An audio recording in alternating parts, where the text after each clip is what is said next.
जी, अस्सलाम वालेकुम स्टूडेंट्स। आज हमने एक्सरसाइज 1.1 से क्वेश्चन नंबर 2 करना है। क्वेश्चन 2 को करने से पहले आपको ये 4 टॉपिक्स आने चाहिए। इस वीडियो में सिर्फ मैं डिस्कस करूँगा इर्रेशनल नंबर्स और क्वेश्चन 2 के और पार्ट्स। ये जो बाकी 2 नीचे टॉपिक है ना, ये मैंने पिछली वीडियो में डिस्कस कर लिए। तो अगर आपको नहीं आती है या रिवाइज़ करने में तो प्लीज़ जाके 1.5 की स्पीड पर सुन लें, लेकिन कर लें एक दफ़ा रिवाइज़, ठीक है? अब पहले हम इर्रेशनल नंबर्स को देखेंगे, फिर क्वेश्चन 2 के और पार्ट्स को स्टार्ट करते हैं। तो आएँ अल्लाह के नाम से स्टार्ट। जी, इर्रेशनल नंबर्स किनको कहेंगे? बुक में एक बड़ी इसकी आसान डेफिनेशन लिखी है। वो कहते हैं जो भी नंबर रैशनल नंबर्स ही है ना, वो हमारे पास irrational number, rational are an numbers.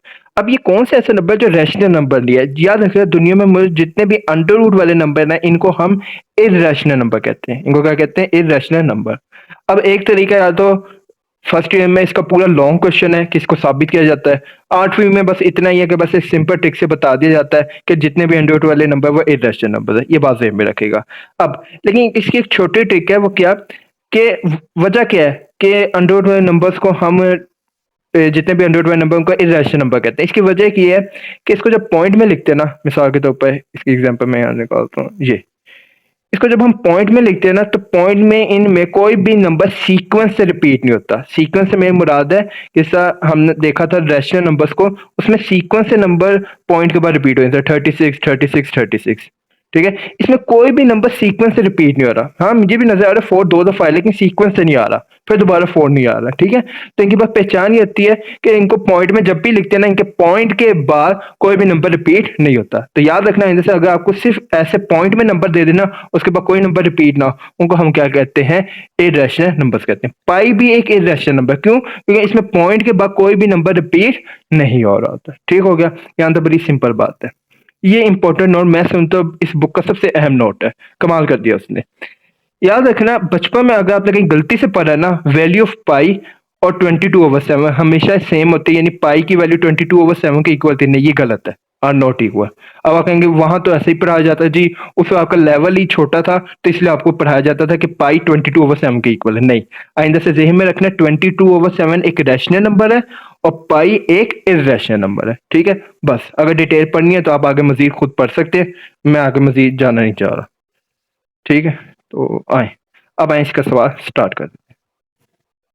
Question 2, separate the rational and irrational number. इसमें जितने भी रैशनल और इरैशनल उनको सेपरेट करें। पहली बात, जितने भी अंडर रूट में नंबर आ रहे हैं, पार्ट नंबर 1, अंडर रूट वाले नंबर्स को हम कहते हैं क्या है? Irrational number. अच्छा, एक और बात, इरैशनल नंबर को कैपिटल क्यू डैश से रिप्रेजेंट किया जाता है। ठीक है? किससे? कैपिटल क्यू ऊपर डैश लगा दिया था, ये किसको रिप्रेजेंट कर रहा है? इरैशनल नंबर को। ठीक है?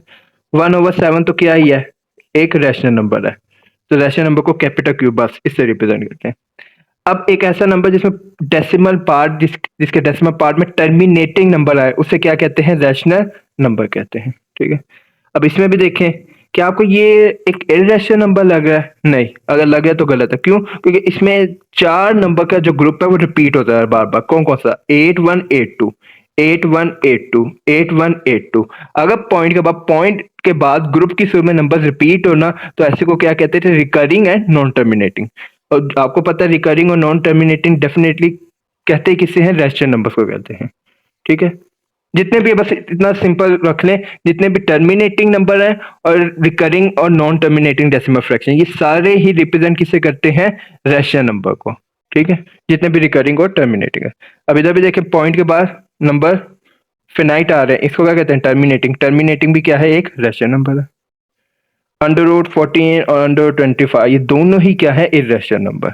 अगर आपने नई डेफिनेशन समझी हुई ना, टर्मिनेटिंग और रिकरिंग, तो ये आपको बहुत ही बोरिंग लग रहा होगा, लेकिन जिन्होंने समझा हुआ है, आई एक्सपेक्ट कि उनको ये चीज़ें बहुत अच्छे से आती होगी। नहीं जी, हमारा क्वेश्चन 2 कंप्लीट हुआ। अल्लाह हाफिज़।